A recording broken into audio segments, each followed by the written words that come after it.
Ki kaupapa ke atu, ka tū te hui tuatahi ki te whakamahara i ngā riri whenua i tēnei mutunga wiki tonu. Ka tū te kaupapa e karangatia nei ko te pūtake o te riri ki te tai tokerau, ki te rohe i rongo tuatahi ai te riri Pākehā. Whai muri te hainatanga o te tiriti o Waitangi. Anā, kei reira tā mātou karere a Hānia Douglas, kia whakawhiti atu tātou iaiana ki aia e tū a matawa ana nei i te ti Waitangi marae Hānia, he hanga kōrero o te wā. Ai harata, kei konei au kei te taurangatira. E tatari ana kia whakaeke mai ngā iwi o te motu ki te whakanui i te pūtake o te riri. Heoi anō i tēnei ata, i hui mai ngā hapu o Ngāpuhi whānui ki te whakatau i te kaupapa i konei.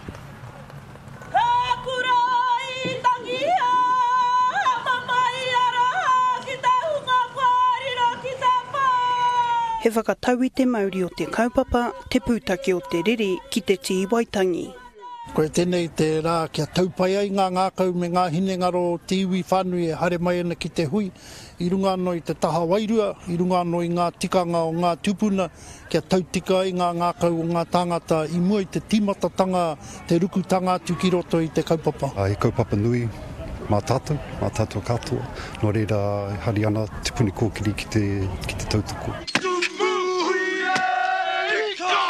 Poinei te tuatahi o ngā kaupapa whakamahara i ngā riri whenua o te motu e whakapaetia ana i timata i te tau tokerau nei. Mai konei ka tukuna te Māori ki te tahi atu rohe kia whai wāhi mai ngā iwi me o rātau tupuna i pakanga i ngā riri whenua. Tēnei motu o Aotearoa, menei motu i whakaritengi ai i runga anō i te whakaputanga me te tiriti o Waitangi. Pakanga atu ngā tupuna. Patere ai te toto, nā me pēhea tātou e anga whakamua, engari kia kaua tātou e wareware i nā momo kōrero. Ko hau he wahanga o te karaune, engari hore kaurangi i rua ana hau o okumahi ro te whare pāremata kia kore, kia whakatikatikingia ai ngā raruraru kei te rongo tonu i enei rangi nā ngā mahi o Auarangi. I runga i te whakapono ki te korenga hitori e kōrerotia, ka tō aitia.